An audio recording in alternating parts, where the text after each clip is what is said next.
Hello and welcome to the Shacknews Chattycast, the podcast that just cleaned up last week's podcast and is totally willing to resell it to you. I'm Steve Watts. I'm Brian Carr. Steve, I want to tell you about our friends over at Audible.com.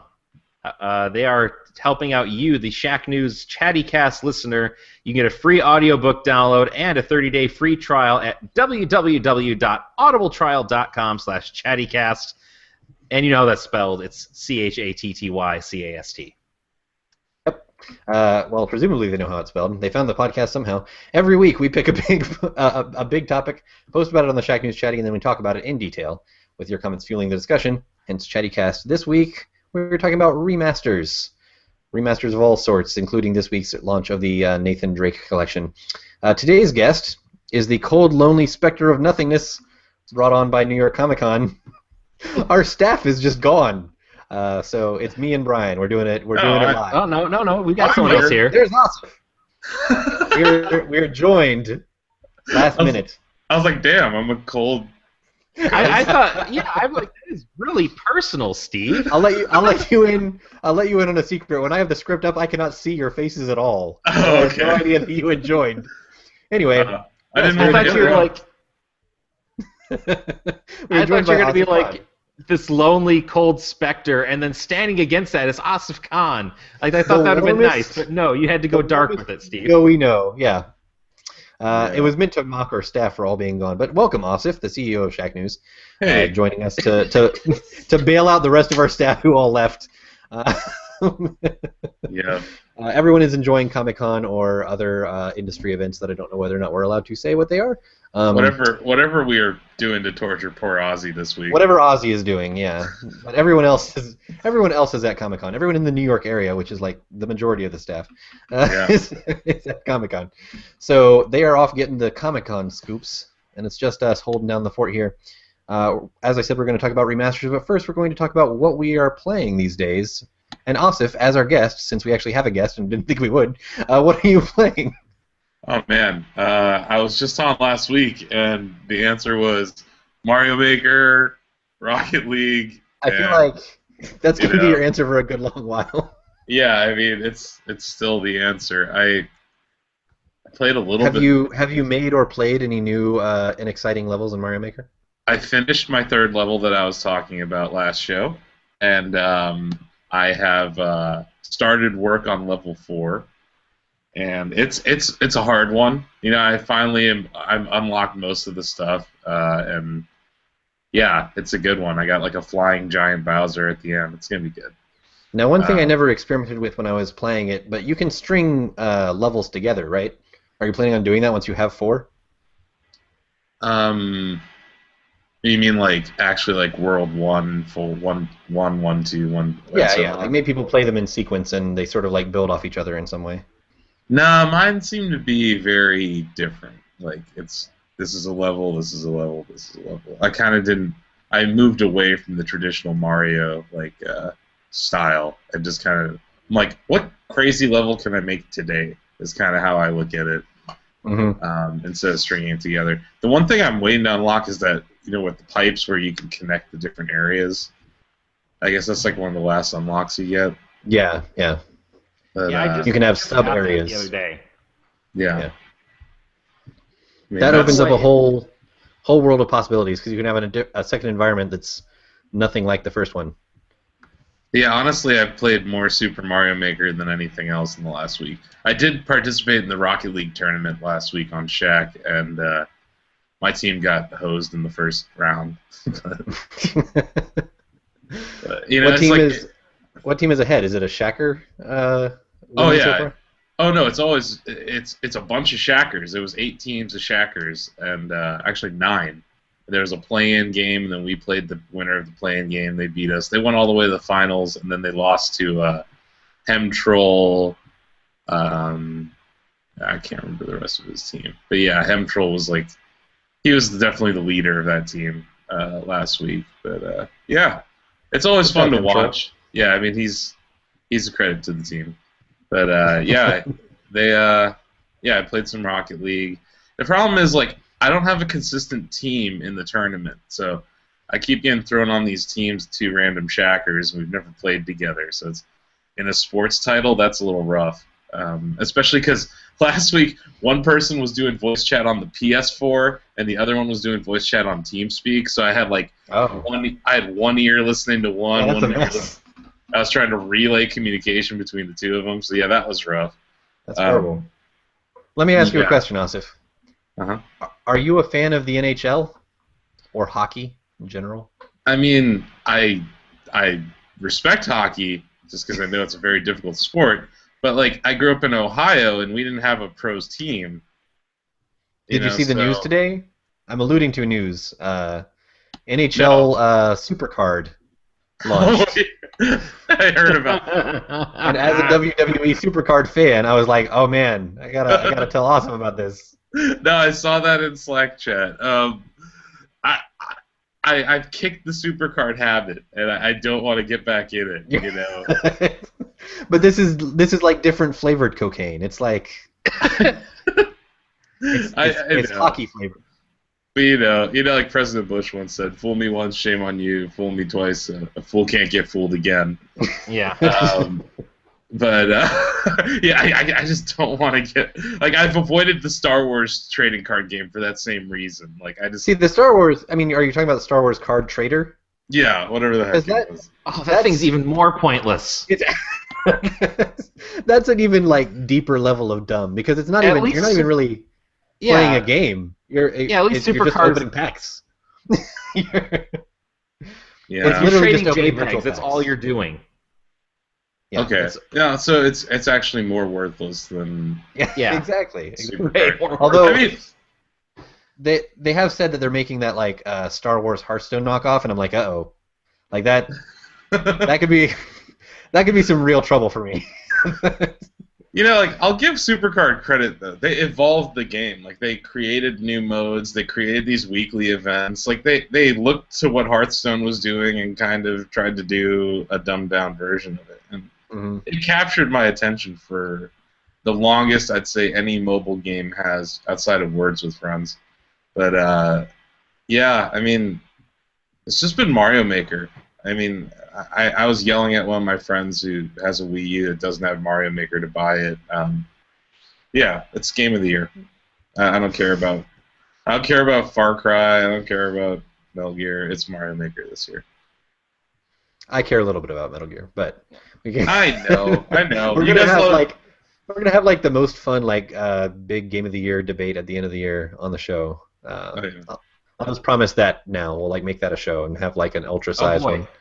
I actually have to be part of that. That's exciting. Yeah.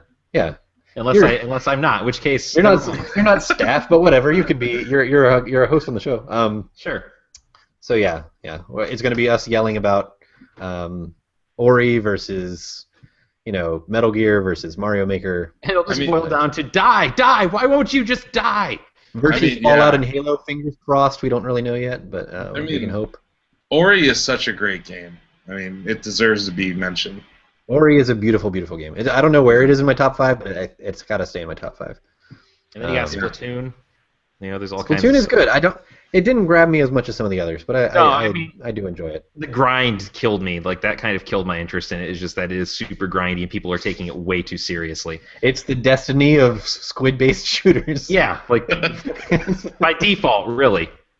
Yeah, we were talking about this at E3 I think last year when they announced it. It's like that was the perfect opportunity to just give Blooper his own game, and they decided. I think aren't there fan theories that like this is like the dystopic.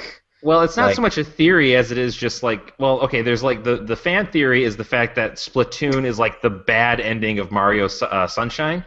But the actual like lore in the game implies that humanity died out after the ice caps melted, and all the squids and octopi became hyper intelligent. Like that's in the game.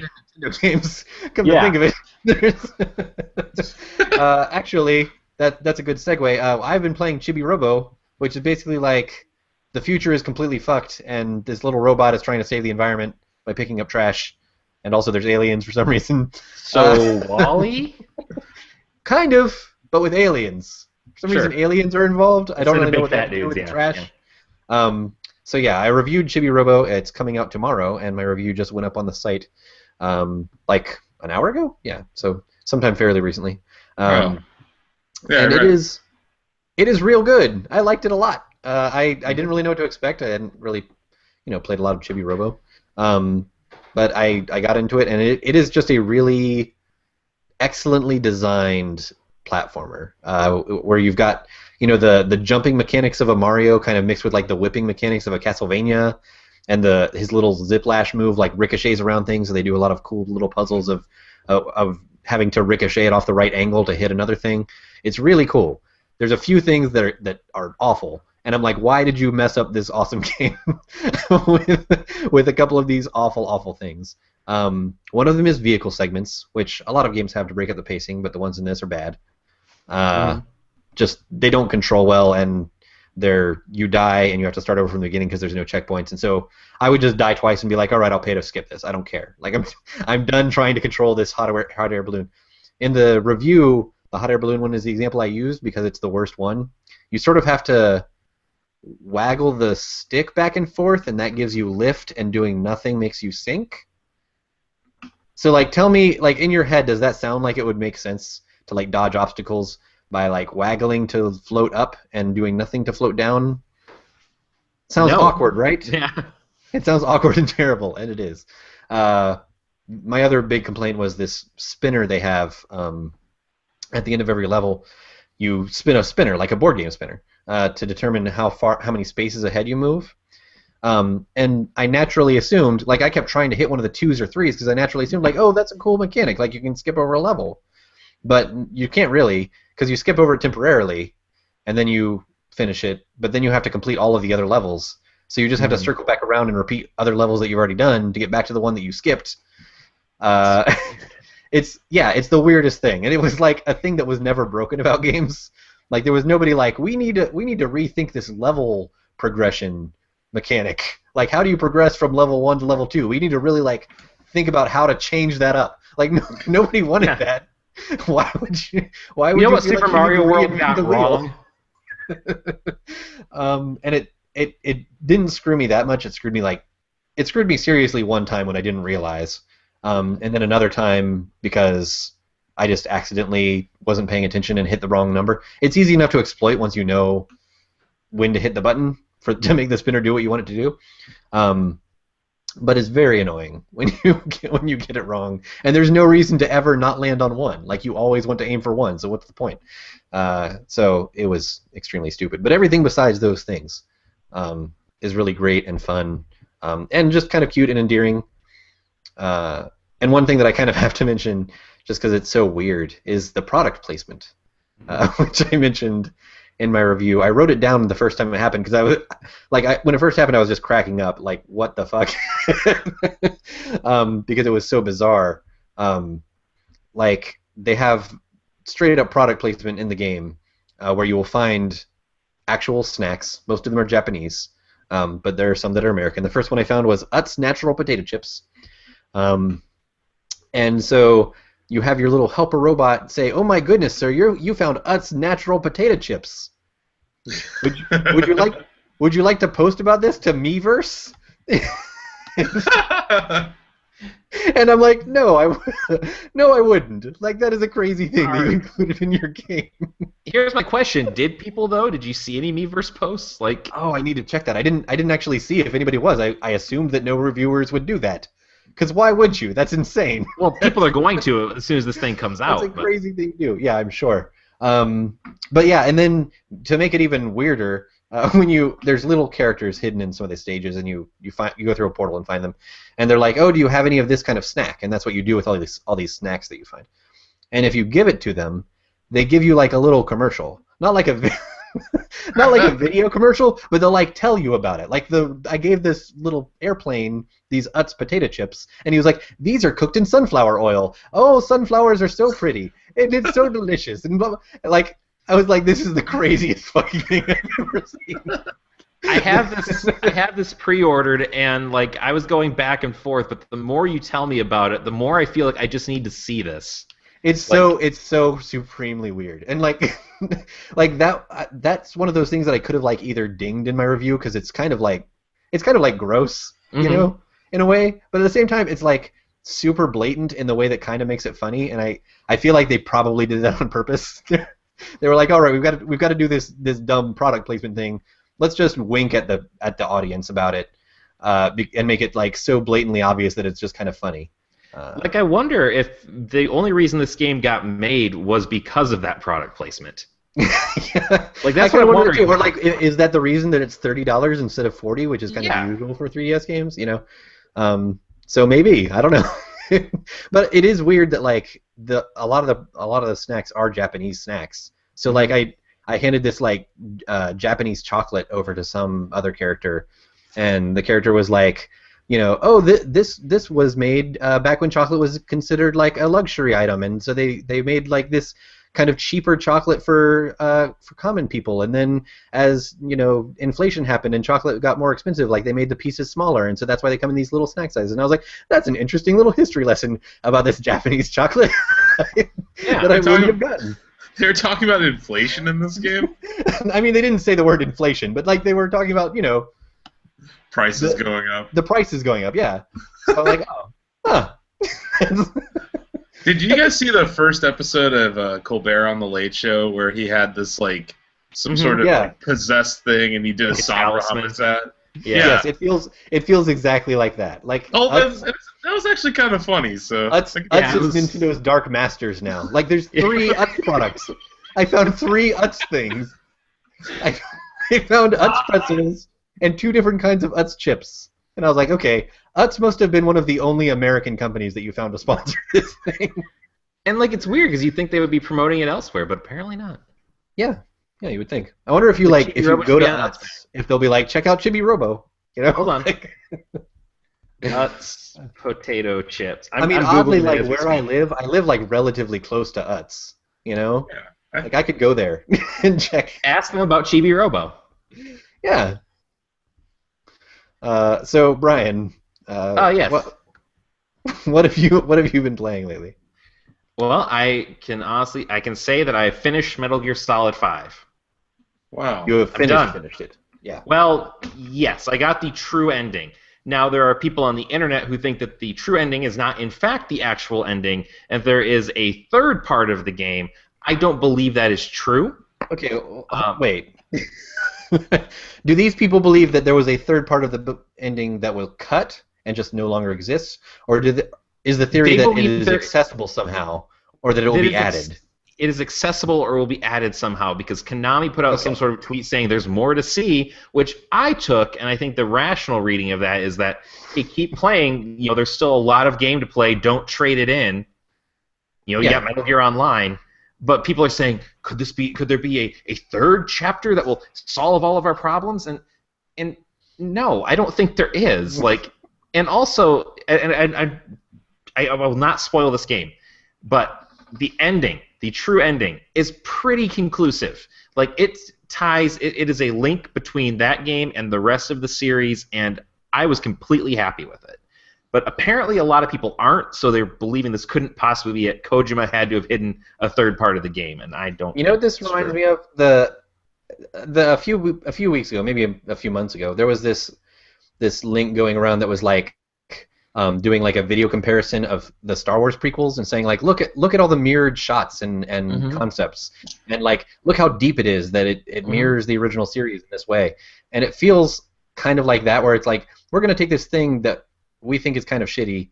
You know, I don't know if the ending of Metal Gear is shitty. I haven't gotten there, but like that they think is bad, and they're like, let's find a way to like justify it to ourselves and make it good. Right. Because we love this thing so much, we don't want to assume it's bad. It's just bad. We need to come up with some way. Well, and that's the thing, is it's not bad. I thought it was a great ending. Like there is some twists and turns that the story takes. I'm just like, whoa, okay, yeah, I didn't see that coming.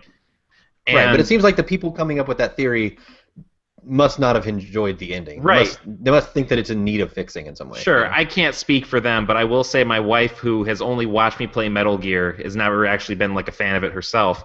She liked the ending. She thought it was a good ending. So like that has to count for something. I mean, right? The other thing I played is I started playing some Destiny. I leveled up my Titan. That was like a level 1 Titan. I got him to level 25 with my Blue Spark. And I also have been leveling up my Hunter, and you actually helped me kill the Echo of Oryx because the Echo of Oryx is a crappy boss fight. It is, yeah. I mean, when you do go for the real thing, like the real Yeah. in-game, I should probably join up with you then too. Yes, you probably should. Because that's way worse. I'm going to be honest with you. Oh, I don't doubt it. But that's really been about it. I did play a little bit of the 3D Gunstar Heroes re-release and a little bit of Freedom Planet on the Wii U, but I don't think I played enough of those to really talk about them, and honestly, they're not the most exciting things that I've played so far that I wanted to Freedom Planet talk you about. pitched to me as like, it's a Sonic the Hedgehog game? Yeah, it's a Sonic the Hedgehog game from an alternate universe where those are still good, and like that's wherever? Well, they were good at one point, I will say that. But this is very much in line with those sort of classic 16-bit Sega-type games, your Ristars and your Sonics and so on and so forth.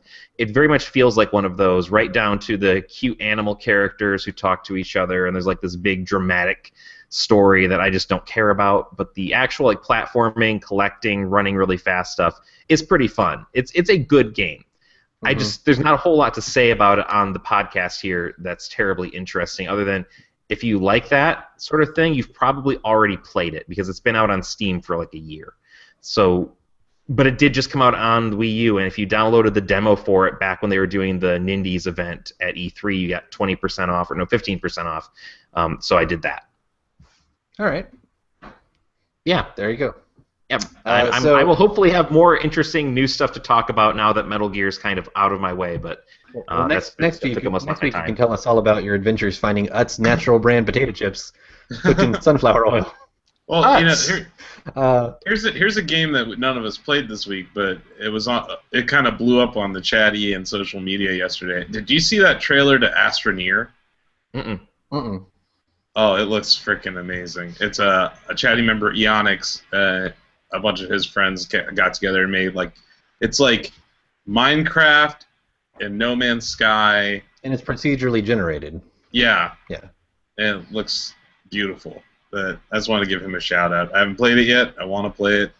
But our Chatty community just comes along and makes like cool games once in a while. Yeah, it's like Demons with Shotguns, now Astroneer, and also Valkiness is working on Corpses and Souls. There's just some cool stuff that the community's working on. Thought I'd give them a shout out, even though we're not playing it yet. Although we've played Demons with Shotguns. We have the power to signal boost them a little bit, so we like to give them a shout. Maybe we could have them on as a guest sometime. I should probably get in touch. That would be cool. Yeah, we can talk about the indie scene or something like that. So, speaking of which, I do want to point out before we go on, I have looked up on the UTH site. There is no mention of Chibi Robo. There is. I'm also screwed on that deal. All the traffic that the UTH potato chip site gets isn't going to be benefiting Nintendo at all. No, this is foolish. Did you guys know that UTH also owns Zaps? What's Zaps? No, I guess I don't know what Zaps is. Well, now you do. They're like a West Coast thing, like. I don't think so. I don't know. I've never seen them. They sell dirty chips, Zaps chips, and Jacks. Huh. Oh wait.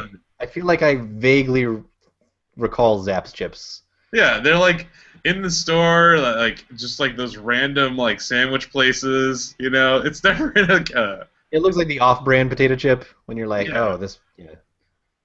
But, these cost 50 cents for some reason. Yeah, that the one. I can understand why they're advertising with Nintendo because no one seems to know. I want to know like how much that sponsorship deal even was. Like how much does it cost to get that kind of treatment in a Nintendo game? Could Shacknews have done this? In like a pretty good Nintendo game. Well, we don't produce snacks, but yeah, like. Yet. Chibi Robo finds an iPad that has Shacknews pulled up on it. There you go. Once we do, though, we've got the rhyme. Like, it's ready to go. Shack Snacks. Yeah. I mean, we discontinued our previous version of Shack Snacks. It writes itself. Yeah. We don't do video game news anymore. We produce delicious potato chips. Anyway. I could go for some right now. Yeah, I could too. See, now we're all hungry. Maybe like damn you, popcorn. That product placement, though. I've got some popcorn. I could totally do that. Okay, anyway. Yeah, crunching on the podcast. People love that. Yeah. Anyway, the big topic. So we're approaching the third year of the console generation. and remasters from the last generation are still going strong, which is kind of a funny trend because in the previous generation, remasters were HD remaster. Now it's an HD system to an HD system, and it doesn't make as much sense. So, between Halo, the Master Chief Collection, Gears of War Ultimate Edition, and this week's launch of Uncharted, the Nathan Drake Collection, publishers are still more than willing to bring back games from only a few years ago with a shiny coat of paint. So we're talking about remasters. Is it a stopgap measure for slow console releases, a form of advertising, or a way to keep video games in an archival format? Or maybe some mixture of all three. What do publishers owe consumers who bought the initial release? Could this primarily console-driven strategy move to PCs, or are they insulated from it? And what makes a remaster worth the consumer's time? I think that last one is probably a good starting point. What does a remaster have to have for us to bite on it? Well, for me, it has to be a game that I didn't just play 6 months ago. That is the starting point. So, level of recency, what level of time has to pass before it's like, okay, now it's all right? Well, I'm thinking so for example, there's a difference, and cause I have grappled with this question because I understand the necessity for remasters. We can talk about that in a moment, but I have grappled with this because there are games where, sure, I would like to be able to replay this. I didn't get to play this the first time around. It'd be nice to play this on the best possible setting, or on a console I actually have hooked up to my television. So if you want to remaster, say, something like Final Fantasy X or X-2 or hopefully 12, then I will play that. I will play that because in some cases I didn't get to play it before, or I might like to revisit it. But if you're turning around saying, hey, remember how you liked Grand Theft Auto before? Here, less than a year later, is a slightly better-looking version of Grand Theft Auto. Yeah, I mean, there were a lot of those. Tomb Raider was another example. Yeah. Where it was just like, this released last year, and now we're releasing a newer one that's nicer looking. Right. I don't think in the case of Grand Theft Auto 5, they called it a remaster. It was more like, we should have released this anyway, so here you go. Yeah. They weren't like, here you go, kids. It just took them so long to do it that it felt like it was. Well, I mean, look at the didn't do it PC simultaneously, version. and then it took months and months. I mean, it was like, okay, here's your Xbox 360 and PS3 version, and then a year and a half later, here's your PS4 and Xbox One version. Oh, 6 months later, here's your PC version, and it's just like the answer to this, is that companies want to make money, and the easier way to do it is to re-release stuff, and it's not just in games. I think we're seeing. This is postmodernism, where you're going back to things that have already been done and redoing them. This is the Disney Vault strategy, right? It's the same thing. But I think we're in this period in all art forms. It's not just video games. Oh, go ahead. I was gonna say, but with the Disney Vault, they leave the movies in there for 10 years. Yeah, that's the difference. So recency again. We come back to recency. Yeah. I think the, like I alluded to in the questions, this is more of a console trend. PCs are sort of at least somewhat insulated from it, because it's like, if you bought Tomb Raider on PC, to pick on Tomb Raider a little more, if you bought Tomb Raider on PC, you're not going to buy it again a year later. You can just be like, oh, well, I just got the updated texture packs, and it looks just as good or better than the nice one they put on consoles. I have a video card that supports TressFX, and now Lara's hair moves a little bit better. It renders each individual strand. It's amazing. It's got a mind of its own. It's beautiful.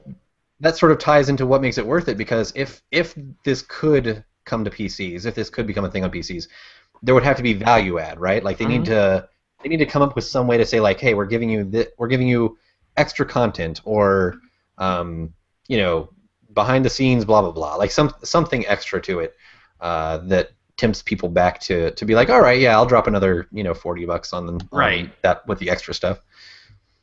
I love the idea of a game coming out like Wind Waker, right? Wind Waker was a perfect fit for this stuff.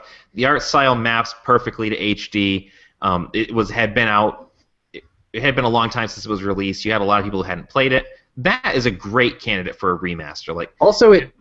Wind Waker is such an interesting example. I love that you bring it up, because it's a game that people got more fond of it as time went on. Because when it first came out, people were like, man, fuck Zelda. Everyone was so angry that it wasn't realistic Ocarina style.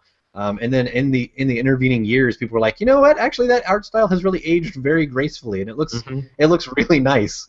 And so then when it actually did get announced for an HD re-release, it was like, well, yes, perfect. People are more receptive to it now.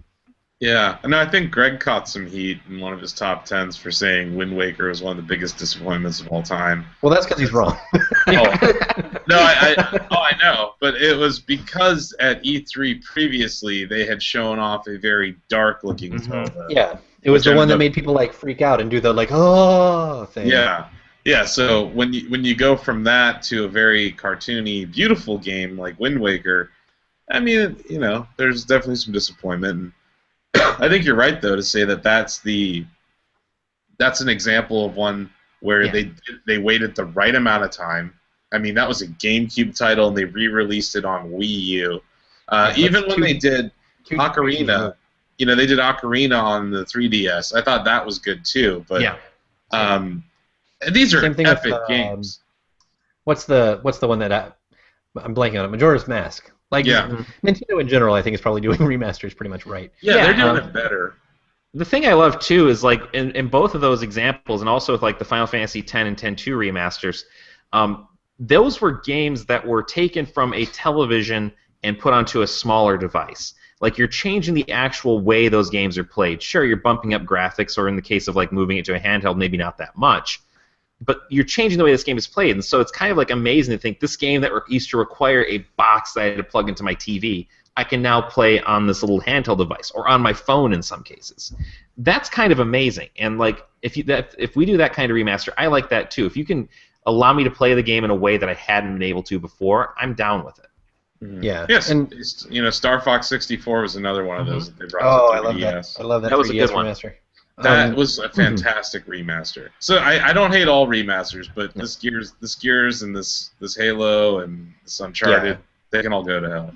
Well, I mean, Gears tried to add the extra like PC levels, which is kind of a content ad. So I don't have any opinion on them because I haven't played them, but. I think that the Ocarina example brings up sort of a related issue that almost touches on something that we've talked about before when we talked about preserving games.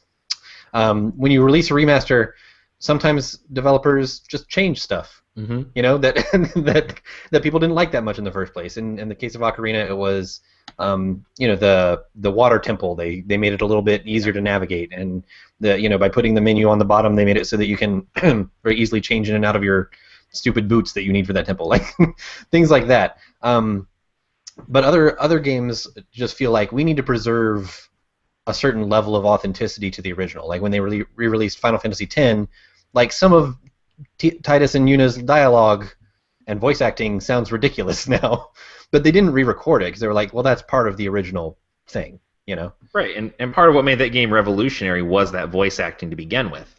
Like, and that's something like when they re-released Metal Gear Solid: The Twin Snakes. We talked about this before. Like, they recorded a lot of the dialogue in that in somebody's house, and so when you put it on a better sound quality or better sound chip and better sound quality, you caught a lot of things in the background they didn't want. So that's why they had to re-record it. And there's also some things like some of the characterizations were weird. Like Mei Ling should have never had the accent she had in the original Metal Gear Solid because in the fiction. She was not born in China. She's Chinese American. So that was one thing that was probably a correct change. But some of the other stuff, like, as somebody who played the original to death, it's like, did we need to change this stuff? I don't know. But I understand the rationale behind it. But you do run into that thing like when you tinker with the game, when you try to remaster it, you really have to do it in a way that makes it better. And I think in the Zelda cases, those were things that absolutely made those games better. They're still not as good as a sort of like 2D Zelda, but it made those games playable. Yeah, right? And it's sort of a, I don't know, this might sound weird and going into territory that doesn't necessarily totally track with this topic, but it's sort of like a more honest way of fixing things that reviewers and the community hated, because if you just patch the stuff out, then it's like, that's good, that's very consumer friendly, that's good for the consumers. It also sort of just like undoes what reviewers said about what reviewers criticized about your game, and from our perspective as reviewers, it puts us in a position of like, okay, well now how do we inform people who might stumble upon this review afterwards that this thing that we criticized isn't true anymore? But when you come at it from a fresh approach with just a remaster, and you're just like, the ultimate blah blah blah collection now with all the stuff that people hated fixed. It's a different kind of situation. Yep. Yep. Yeah. Mm-hmm. But what's weird too, if we look at remasters as this notion of here is the optimal version of a game, or here we are fixing things that were broken in the first place. I feel or with all the DLC included, which is another common thing. Yeah, I feel like there's value to that, but I also feel like it's incumbent on the developers then to make it a worthwhile value package. Like Gears of War, why not put all the Gears of War in one box if you're going to remaster them? God of War 3. Why are we only doing God of War 3? Super weird. It doesn't make any sense other than, this is just a way to make more money. And, the thing is, if all you're doing is up-resing God of War 3 from PlayStation 3 and putting it on PS4, well, you've already got PlayStation 3 versions of God of War 1, 2, and also, I think, Chains of Olympus or something. Those are all set to go. Just up-res those too. It doesn't really matter. As a consumer, you kind of feel like if I could get this, the complete version of this, then I'm willing to buy it again. But if you're just going to parcel it out, I don't know. Yeah. Yeah, I think that was the question you had asked. Is how do they reach out to the community that's already bought the game for the previous generation and make it a worthwhile purchase? What do they owe to the original consumers? Yeah. Yeah, and I'm the perfect example where I own Gears 1, 2, and 3, and even that crappy game Judgment. Mm-hmm. And in between I bought Bulletstorm. But and I look at it and I'm looking at this Ultimate Edition and I'm like, no, it's not. The only reason I would buy it is that my friends who didn't have Gears of War on the previous generation now have it. But that doesn't make me want to buy it new for $60. If I already spent $180 and then maybe even more on DLC, it's from a consumer standpoint, unless you're giving us something new, I get it, you can package together DLC, but hardcore shooter fans are going to already buy all that DLC. So to me, it's you have to do something better. I don't know exactly what they could have done to make Gears of War Ultimate Edition better, but I think Brian's suggestion of putting all three together, same thing with God of War, that could have been a trilogy that they had remastered together. And honestly, it would have been a better experience for someone who hadn't played the game to just play through all three of them. Same thing with Gears. And I think those two examples really touch on the the sort of question. It was sort of a leading question on purpose, but one of the questions that I asked was, are they a stopgap measure for slow console releases or a form of advertising? I'd say both, and in both of those cases, it's sort of acting as both. They don't have a Gears game this year, but they have Gears Ultimate, and Gears is coming next year, so Gears Ultimate is a way of reigniting excitement about it and sort of gauging interest in it and things like that. Kind of same thing for God of War. We don't know if there's another God of War in development, but it seems like the sort of thing that's meant to fill a hole. You know what I mean? Well, yes and no. I mean, it fills a hole, but I think part of the problem we have is the last console generation went on longer than it should have, and so people were a lot of developers were tied up in that and working on those games, and all of a sudden they're left with all this R&D and time they spent in these other games, and these new systems come out, they haven't had as much time to work on them. So, well, I guess in order to make our quarterly projections, we've got to put out these games that we've already made and just make them slightly higher resolution. And I get that, but it does get a little bit frustrating when we're in the third year of this generation, second year of the PS4 and Xbox One, and we're still seeing not quite the majority, but it feels like we have a new remastered something coming out at least every other week. Yeah, it's happening constantly. It's stretching credibility at this point. I think there was a certain a certain permissive attitude towards it at the beginning, where it was okay, yeah, it's the new console cycle. You're showing us, sort of a glimpse of how much better games can look by upresing the stuff from last generation. That's fine, But as time goes on, it sort of slowly gets more and more ridiculous. And I think we're entering that phase now where it's okay, guys, we get it. I think it's very appropriate I'm wearing a Batman shirt today, because, how many times are they going to make a Batman trilogy in our lifetime? It's the same thing. It's we reboot everything in America, everything in art, because we've hit a wall when it comes to originality. Right. that's why I brought up some games at the beginning where I was like, hey, this is kind of original, you know. But like, I think that the large studios, because of what Brian brought up, you know, financial performance and being judged on a quarterly basis, are almost forced into doing this kind of garbage. Microsoft being one where they have a history of losing money on the Xbox division, and I think that if you look at how they priced HoloLens this week, they now want to make some money on hardware on these other things that aren't core to That's Microsoft. just the dev kits, right? Like the HoloLens dev kits you're alluding to? Mm-hmm. Yeah. Yeah. $3,000? $3,000. I hope that wasn't a Newsy bit. No, it's not. No. Okay, cool. But yeah, like I don't know. I feel like it's laziness on their part. It's higher margin product that they're getting to ship. And, you know, and that's true, 'cause they save a lot on the actual like engine development and things like that. Yeah, it's already done. All they have to do is make it look shinier. And I know that takes effort. I know that takes time. But it's not like Nintendo, for instance. Like they didn't do that exclusively, and like we said, they gave it a little bit more time. I just think once again they're showing the industry how to do it right, like they did with DLC, and now they're doing with remasters. I mean, the Virtual Console is a great example of taking things from the past and monetizing them currently. But they do it well. They do it pretty sporadically. That's my one problem with the Virtual Console is like it's pretty sporadic. But yeah, they do it well in as much as they do it. Yeah. I think Nintendo. You bring up Nintendo as like they have this tendency to show the rest of. I'm going to turn this into a Nintendo love fest for just a second. Like they tend to be very patient jumping into these new trends, but when they do, they tend to be more consumer friendly than other companies. Like they'll wait it out and then be like, okay, now we're ready to jump in, but we're going to do it in this way that sort of avoids some of the things that anger people about the way that other companies are doing it. I think we're sort of like, we sound very negative about remasters. I want to sort of bring up one potential positive of remasters. And even this is sort of a mix, but related to the Uncharted Nathan Drake collection, I think having all three games in sort of an archival back-to-back format like that sort of shows you how it grew. In our own review from Josh, he basically said like, hey, Uncharted 1 doesn't hold up as well as you remember it, you know? And Uncharted 2 got much better. Uncharted 3 might have been, you know, sort of capitalizing on the success of Uncharted 2 since it was praised as Game of the Year pretty much everywhere. But basically, like, you could see the evolution in how they brought in new ideas as it went, and that's sort of the problem of updating old things.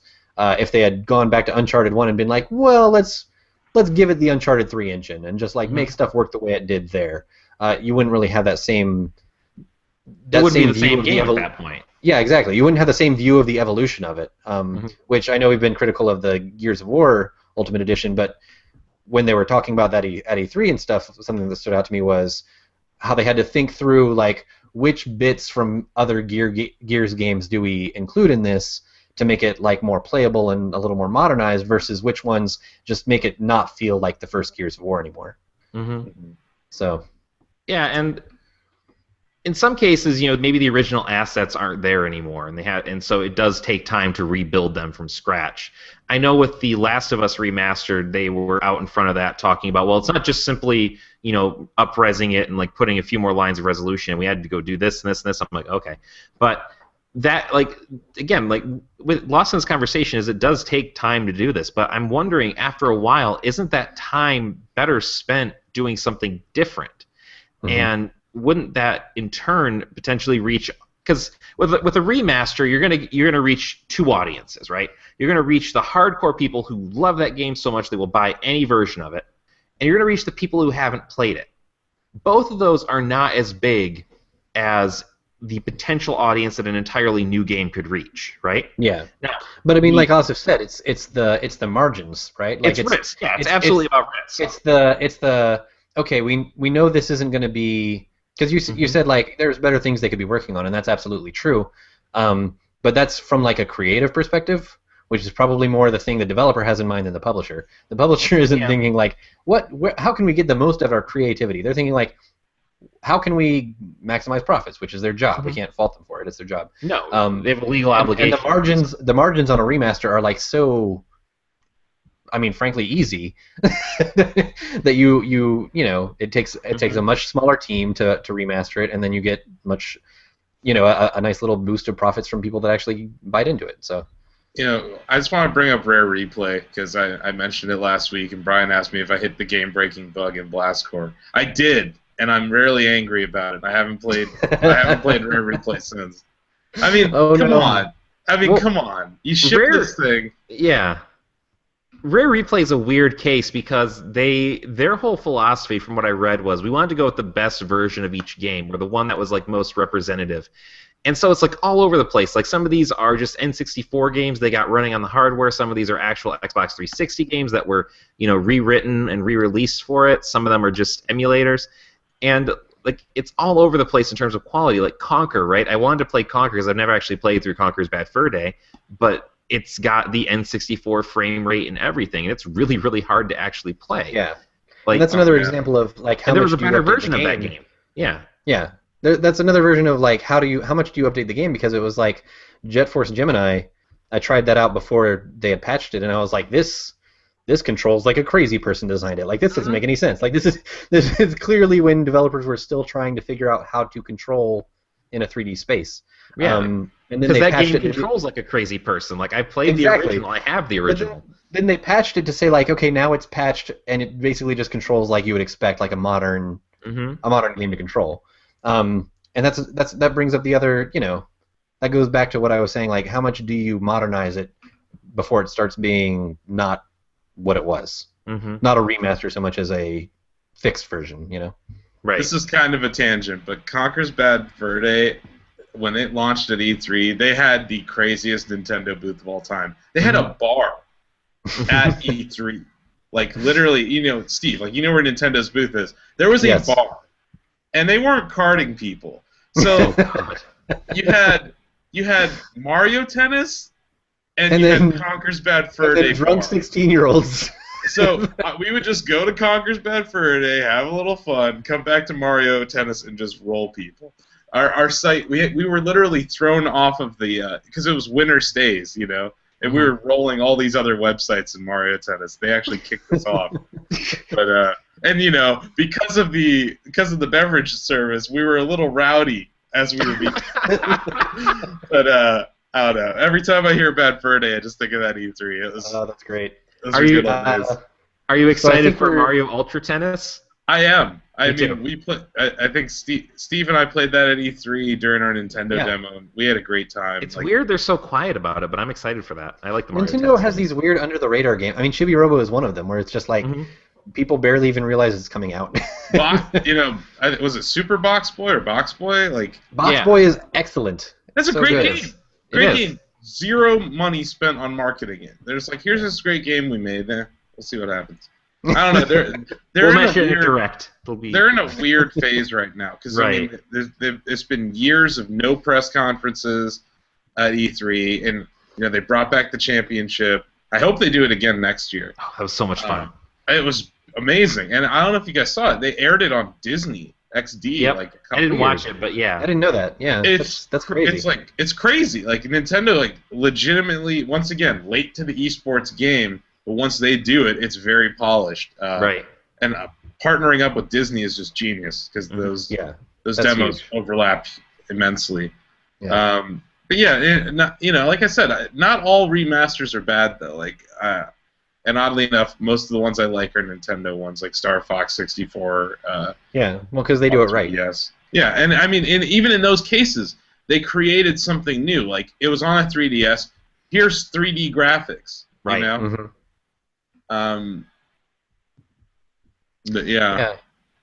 I think we've sounded very negative about remasters on the whole, and I think like none of us are cursing the practice as a practice itself. It's just, I mean, there are right and wrong ways to do it. You know. I mean, look, if they put out a remastered Mario Sunshine or Mario Galaxy on the new 3DS, they need to do that. I don't know why people hate Mario Sunshine. I would punch Steve Watts in the mouth to get that. He would. He has no value for my well-being. Yep. But like Mario Galaxy, everybody loves, but I don't understand why people hate Mario Sunshine so much. And Mario I would like to play it Sunshine's again. Great. I love that game. It's a wonderful game. I love that game. The best part of it are those secret levels with the the acapella Mario song. Yeah. So good. That is, I would play a game of just that. Yep. Like, I mean, those are some of the best. Like, I don't know. I think some of the best level design, some of the best music. I don't know. That game is so underrated. I don't know why, but it somehow became the redheaded stepchild of the 3D Mario era, and I don't understand why. It's baffling. That and there's like this weird hate for Donkey Kong Country that for some reason people just don't like these games, and they're both wonderful. Oh man, Donkey Kong Country is, I mean, it was one of the more challenging games on the SNES when it came out. So hard. I think Donkey Kong that's 64 not as much. Donkey Kong 64 sucked. I'm gonna say it right now. That game was hard for a different reason. So many bananas to collect. I just don't want to collect all that crap. We have 500 bananas per stage. You're okay with collecting those, right? Yeah, no. All right. I think we have to leave the topic there so we have a little time for newsy bits. But Brian, first. Yes, Steve. I want to tell you and all our listeners about Audible.com. They're offering you, the listeners of the Shacknews Chattycast, a free audiobook download and a free 30-day trial to check out their service. Lots of great books on games, tech, hundreds of other topics to choose from. Every week we're going to highlight one that we've personally enjoyed, and we think you might too. This week we're going to go down the tech route and talk about Sherry Turkle's Alone Together, why we expect more from technology and less from each other. In this book, Turkle explores how we have come to rely on technology and the promises it delivers, but at the same time we use technology to become more connected to each other. We are actually becoming more isolated and disconnected from the people that we actually are supposedly being connected to. You can check that out or check out any of over 150,000 other titles with your free audiobook download. Just visit audibletrial.com/chattycast. Again, that's audibletrial.com/chattycast. And since we're talking about remasters and changing things, that book is actually interesting because Sherry Turkle was one of the early voices talking about the power of the internet to connect humanity. She had a change of heart in their intervening years. So that's funny. It's time to move on. She must have saw 4chan. Yeah, that must be it. Yeah, probably. It's time to move on to the newsy bits. We've got a few newsy bits to get through here, but we can be a little bit more free with the time. First up, we have to talk about the actors' strike. There's been further developments. We sort of talked about it a little bit last week, but this week they actually took a vote, and they voted in favor of the strike. Yep. So things are moving ahead, and who knows where it's all going to land. And it's important to note that the voting, from what I understand, the voting to authorize a strike does not mean the strike is happening. Yeah, it's not actually underway yet. I think there's like a second vote they have to do to actually go on strike. Yes. So we don't really have much more information than last week, other than it hasn't been squashed yet. Like the strike is still on track to happen, and so basically all the things that we've said before kind of still apply. Like who knows what's going to happen. This could delay the development of games if it goes on for long enough. We saw what happened a few years ago with the TV writers' strike, where production times being what they are, it affects things in weird ways. It sort of interrupts it interrupts the cycle in ways that you don't expect. So we could actually be seeing cut short, that sort of thing. So we could be seeing the ripples of this for quite a while if it keeps moving forward. It turned the late night shows into pro wrestling for a little bit. Basically, Jon Stewart, Colbert, and Conan just kept beating each other up. Yeah, that was a good time though. Conan O'Brien was just that guy was tailor made for a writer's strike, which is I think those three guys actually all were. But yeah, does this affect Charles Martinet? The voice of Mario. I don't know. I don't know if he's part of the. I would assume he's part of the guild. If he's SAG-AFTRA, I mean, assume it would. Like, I don't know like how many works. But how big does Nintendo's library of his Mario sounds need to be by now, though? It'll be like, that's what I was gonna say. It's gonna be like that episode of South Park where Isaac Hayes quit, but they used all of his voice from the past to cut together an episode with him. Thanks, Charles, but we have plenty of you going like wahoo, enough. Yeah, we pretty much just call you in to say the title of a game nowadays. But he does a lot of other voice work, though, so he could very well be one of the people. Like, I think if you are doing voice-over work in a video game, generally, unless you're like a dev or something like that, you are probably part of SAG-AFTRA, especially if you're a prominent voice actor. Yep. This is a story that is still developing. Obviously, we don't have that much that we can comment on because we don't know whether or not it's going to happen. But it could definitely really impact things going forward. So we're going to be keeping an eye on it. It's just going to usher in a new wave of indie voice actors that are. There you go. I'll do Mario's voice. Indie scabs. Wahoo! Wahoo! Oh. I think you might be better for Waluigi. I'll do Slippy. I'll do Slippy's voice. Based on that voice. Slippy's up ahead. Looks different. All right. Animal Crossing. That's my Falco from SNES. And then the Chattycast devolved into making Star Fox voice sounds for like 20 minutes. Press ZRR twice. I can't let you do that, Star Fox. Let's move on to our next newsy bit. Metal Gear Solid 5: The Phantom Pain update adds event FOBs, not that exciting, and one of the craziest things, real money insurance for your FOB. FOB is forward operating base, as Stephen Wong pointed out in the chat room. It sort of sounds a little bit like a slur, but in this case, it means forward operating base for Metal Gear. And for those not aware, in Metal Gear, your forward operating base, once you establish it, can be invaded by other players, and they can steal your shit, like hide your stuff. They can come into your base, take a bunch of stuff from you. It's like griefers, basically. Well, yeah, like you can attack somebody's base, and if you successfully do it, you'll get some of their resources. You can like Fulton their soldiers out. My recommendation. There's already like a defense mechanism in place in the game. You can already say like, I want to pay a lot of my in-game currency every. Is it every day? It's like every so often, and your security will be very high. So anybody who invades your base, like they probably won't make it because your security is very high. So there's already a system in place, but apparently now you can use your actual real-world dollars to insure it. So if your stuff gets taken, you can be like, I'm cashing in on my insurance and getting it all back. Steve, I'd like to offer a Chattycast exclusive. This is my strategy guide for forward operating bases. Yes. When you get into the game, hit the lower corner and go into the options menu and hit disconnect immediately, and never touch them because forward operating bases are stupid, and it was a bad idea. Yeah, I had to bring this up, one, because I know that you hate forward operating bases, but also because like how crazy is this? You're not even paying real money. Like there's been a lot of DLC controversies over the years. Yeah. But this is especially weird. You're not even paying money for like an actual in-game item. But how much is insurance on this thing? I don't know. I should have checked that. Can you get like discounts if you're a safe infiltrator? Can you get discounts for being like a college graduate? Like, look, I've been infiltrating for years, and I've never had an accident. Never had an accident. Please don't buy this. Please don't buy this. I can't. I feel like I need to just like. Do not encourage them. Yeah. That's the last if you're thing listening to this, you're probably smart enough to not buy it, but just don't. Don't do this. Yeah. Like our story doesn't mention a price, as far as I can tell.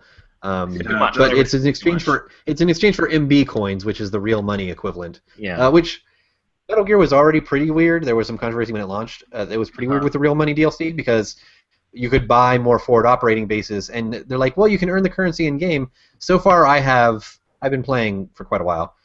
So far, when I gained access to FOBs, I had, I think, 120 something. And to buy another FOB is like 1,500. Yeah. Don't. You don't need. It's like how much of this game would you even have to play to earn enough currency to actually do that? I have no idea. What's worse is that the insurance thing is like directly lifted from free-to-play games. Like I played one of the, like Star Wars Commander or something like that, where it's like a Clash of Clans knockoff. You build up your little base, and I deleted it after a while because whatever. But one of the things you could buy is actually a thing that other players would leave you alone.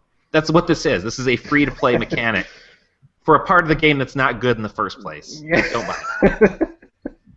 Yeah, it's bizarre, and I mean when you invade other people's FOBs, it's still, I mean you're doing it. It's an automated thing. You're not actually playing against another player. You're playing against their AI whatevers. If they're playing at the time when you do it, can they come back to their base and try to stop you? No, you. Okay, well then that's base, pointless. Well, the infiltrations, I guess, are instance. They call it PvP, but it's not really. It's more instance. Like if they, so say for example, I invaded your base, right? Yeah. and I succeed, I fault in your dudes, whatever, you could then come back and attack mine in retribution, but I don't believe we could play each other at the same time. That's how it works. So no, it's not really PvP. Okay. See, that sounds stupid and pointless. There's no reason to do it like that. Like the forward operating bases, the entire reason they have them there is because they make development of some of the late game stuff slightly faster. But I will tell you right now, just find somewhere, like sit somewhere safe or sit in your helicopter and just develop stuff while you're like at work or something. Don't buy forward operating bases, or just don't. Not even once. I looked up the exchange rate and the values because I had to know.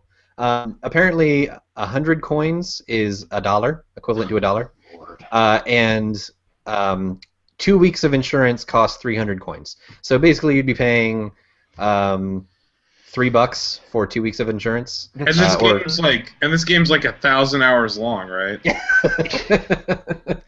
And obviously, it goes up as you scale up. You can get 6,000 MB coins for $50 if for some reason you want to spend. No. Well, that's the way to do it. That's the way you do it. Is you buy the 6,000 for 50, and then you flip them for 100 each. Yeah. There you go. Yeah, 100 coins for $1. There you go. You just leave money on the table if you don't do that. Yeah, I know. I'd be a fool not to buy it.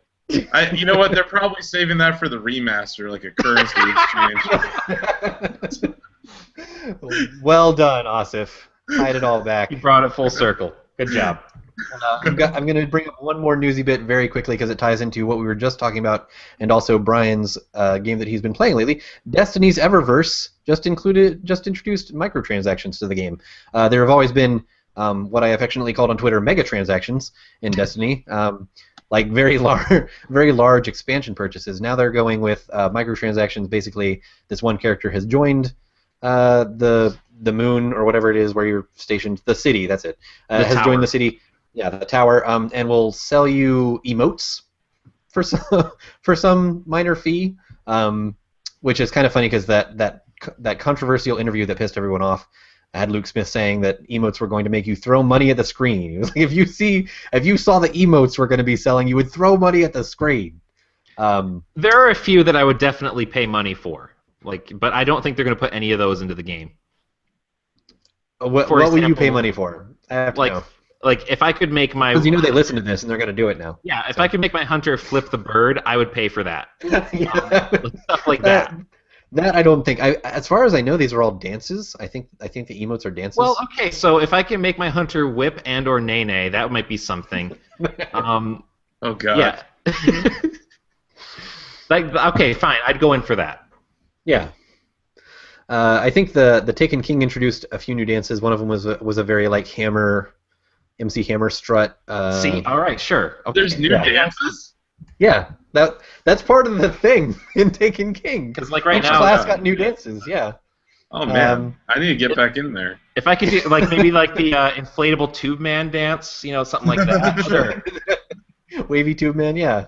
Yeah. You know what? I might go in on some of these.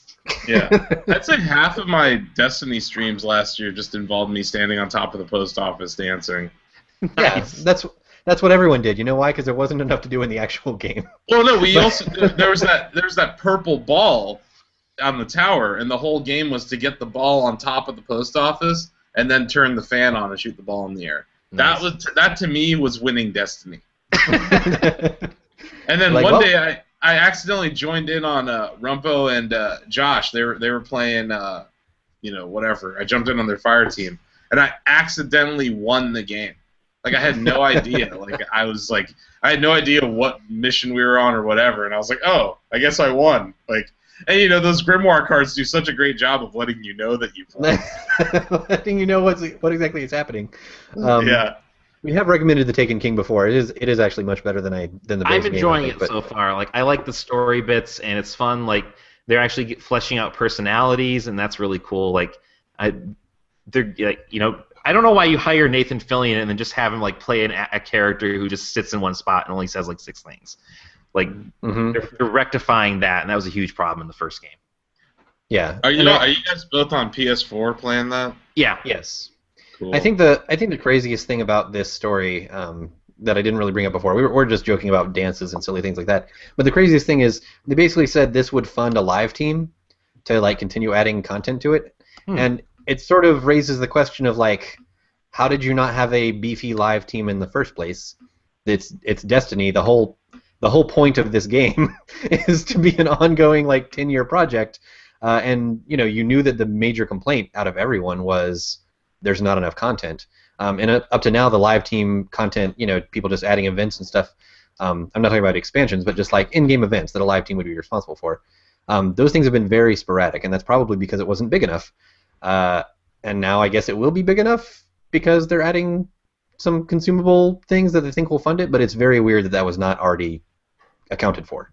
Hell, Splatoon's been more active in the community with their events. With Splat. Exactly. But they Super also weird. have to be a lot more active because you've seen what people have been writing on the Miiverse. It's unfortunate. But I mean, a $500 million investment and this much build up, and they didn't think like, oh wait, maybe we should have some people taking care of this. It's super weird. I just think there was a fracture that occurred between 343 and Bungie when they left Microsoft. So I feel like you don't have the whole gang there working on Destiny that was working on Halo, and I feel like some of those guys are probably working on 5 right now, and some of these guys are working over with Activision. And when you get that kind of paycheck, it's easy to just kind of sit back and get fat and happy. I think they might have been guilty of that last year, but they realized, well, crap, we actually have to make this game work, or else there won't be any money left. But I liked it last year. I think it's better this year. And I mean, it was a good game, but they made it a great game now. Yeah, like this is kind of delivering on the promise. But holy crap, exactly. There's been so many Halo 5 ads in the last week. I'm ready. I am ready for Halo 5. Let's do this. I'm wondering if that's going to pull me away from Destiny now that I've finally gotten back into it. I doubt it. I think I don't know. They're different experiences. With these multiplayer games, like I feel like in Halo you're not going for loot, I guess. Yeah, my friends are always like, "Oh, you gotta get this game, you gotta get this game," Although, and you get it in like a week. Oh my god, if they added loot to Halo, oh man.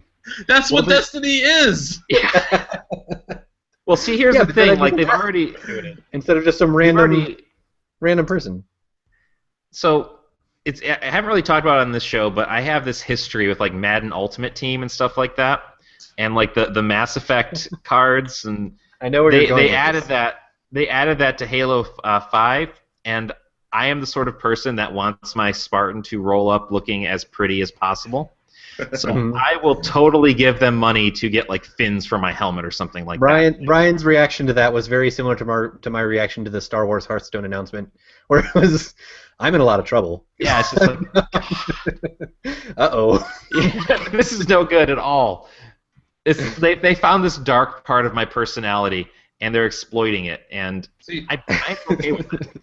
I'm okay with that as long as you offer an in-game currency that's created by playing the game alongside the pay-to-win or pay-to-wear. Which they are. They are offering that. Like you can get the packs and stuff like that by playing the game or by buying them. But it's slower progress generally. That's how it always works. They have those virtual, space bucks in NBA 2K, whatever.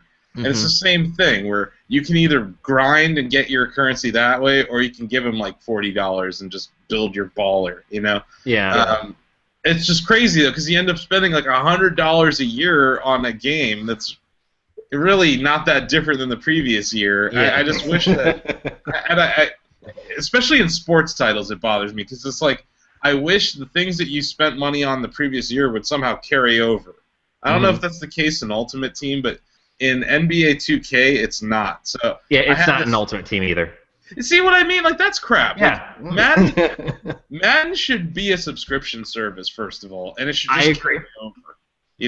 It's just once again it goes back to these companies trying to remain insanely profitable, and Madden is a great example of a game that I think you'd have more people buying it if it was just a yearly subscription. Sure. From what I've heard, Madden on mobile devices now is pretty much Ultimate Team, right? It's basically just Ultimate Team, yeah. Yeah. So wouldn't that be persistent if you just did it there? No, presumably. I don't think so. Or do they release a new one every year? Well, I mean, like players come and go and stuff like that, so maybe it doesn't work. But I will say, like It used to be that you were guaranteed like better players. I actually bought some Ultimate Team packs for the new Madden, and I didn't get anything all that good. So maybe they're trying to rectify it by saying, hey, you might as well just play, because even if you pay money, we're not going to give you anything that great. Like I got Jerry Rice, and that was about it. So I mean, here's how you fix this problem. You ready? You make it consistent, like persistent through every year, but you have older players, like last year's model of this player, degrade slightly every year, and then it's like, well, you can trash it for some sort of currency to craft another one, but not as much as it takes to craft it one. It's not a 1-to-1 ratio. It would totally work, because then you're encouraging people to like buy a little bit of the new stuff, but you're not making their old stuff totally worthless, you know? I'm just imagining Calvin Johnson in the rain just be like, I've seen things you people can't possibly imagine. I've seen Jerry Jones's stadium. Time to die. Poor decrepit Calvin Johnson. Or if they're still in the NFL, you could even like pay a little Indian currency to upgrade into the... Brian, is there something you want to get off your chest about this week in football? I don't even want to talk about the Lions. No. Are you sure? Yes. Are you sure? Because you guys got hosed. Yeah, I don't. No, I'm good. That last bit was cathartic enough. If I can reference Blade Runner with the Lions, I'm happy. I'm good. I don't need it. I just think my Browns Lions Super Bowl prediction is not looking too good. It's not going to happen. It never looked good in the first place. But I make it every year. I'm like, who you got in the Super Bowl? I'm like, oh, Browns Lions. Eventually, it'll be the lowest rated Super Bowl of all time. The Cubs are in the playoffs. Anything can happen now, right? So it's only a matter of time. I wish I could go back in time and put some money on the Cubbies. Yeah. All right. That was my Back to the Future reference. Oh, I know. Let's end the show. We're going to have some New York Comic Con coverage coming up pretty soon. Presumably, presuming all of the people who have abandoned us are going to be writing stuff. Hey, hold on! I got a really microtransaction version of Beat the Doc. Well, yeah. Okay, I got it going now. I didn't mention that we were forgetting Beat the Doc because I didn't know we were going to have a third. But Brian, yes, go ahead. Heads or tails? Heads or tails, Brian? Heads. It's heads. You win. All right. Lost the Doc. This Beat the Doc is at least as dumb as the ones that I've come up with. Well, I fit it in there right at the end. Yeah, thanks. I appreciate it. Thank you. That is the show. Thanks for listening. Review us on iTunes. It helps grow the show. Sounds like Brian's got to get out of here. The Doc. So we're going to sign off. Thanks for listening, and that is the Chattycast for Steve Watts. I'm Brian Copper. We will see you on Chatty. Bye.